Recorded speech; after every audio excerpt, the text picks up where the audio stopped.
It's 7:30, I've just dropped the kids at school, so let me show you a day in the life of Riley.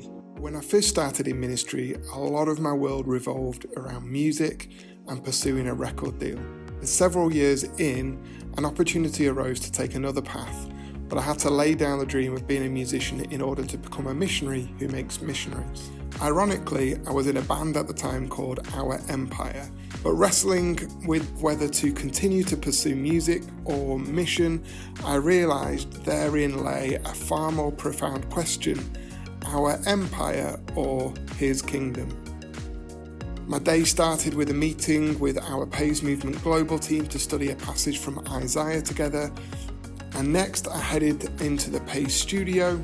We're just getting set up and getting ready to record the next episode for one of our Praise training series. Each week, hundreds of Praise teams and church teams use our online video workshops to grow and develop living life on mission.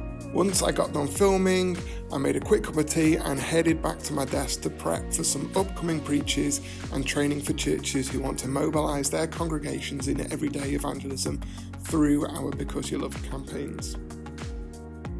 We began Because You're Loved while we were youth leaders in Ireland to empower and equip our students to share their faith with their friends in their schools, and since then it has been adopted by ministries all over the world to provide simple tools and campaigns as catalysts for everyday mission.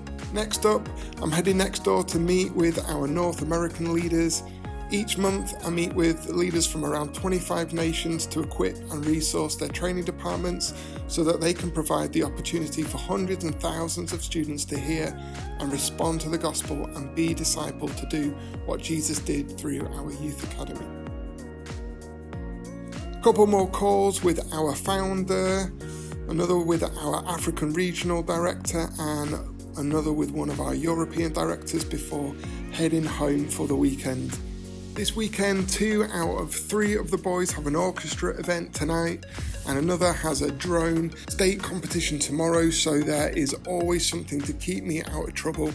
But God never ceases to surprise us as a family as we continue to say yes to his kingdom, and we love to help more families live life on mission wherever God has called them to be rooted, both in our own church family and other church families around the world.